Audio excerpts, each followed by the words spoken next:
On April 26, 2025, the University of Nebraska's Memorial Stadium, once a cathedral of college football, became the stage for a spectacle so disastrous it may have sealed the fate of the Cornhuskers' storied program. The Husker Games, a poorly conceived replacement for the traditional red-white spring game, were not merely a disappointment but a catastrophic failure that exposed the depths of mismanagement plaguing Nebraska football.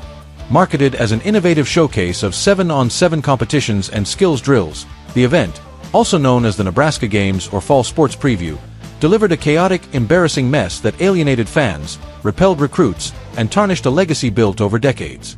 With fewer than 10,000 attendees compared to the 60,000 who typically pack the stadium for the spring game, the Husker Games marked a precipitous fall for a program that once defined excellence.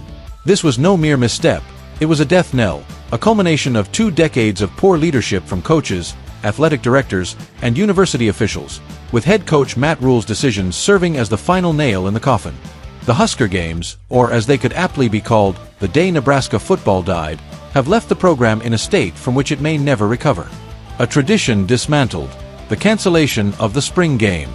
The decision to replace the red-white spring game with the Husker Games was a profound error, rooted in a misguided attempt to prioritize caution over tradition. In early 2025, Rhule announced the cancellation of the spring game, citing fears of player injuries and the risk of talent being poached through the transfer portal.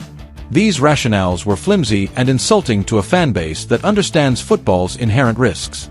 Injuries are a reality in any physical sport, whether in practice or public exhibitions, and shielding players from a spring game does little to mitigate this truth.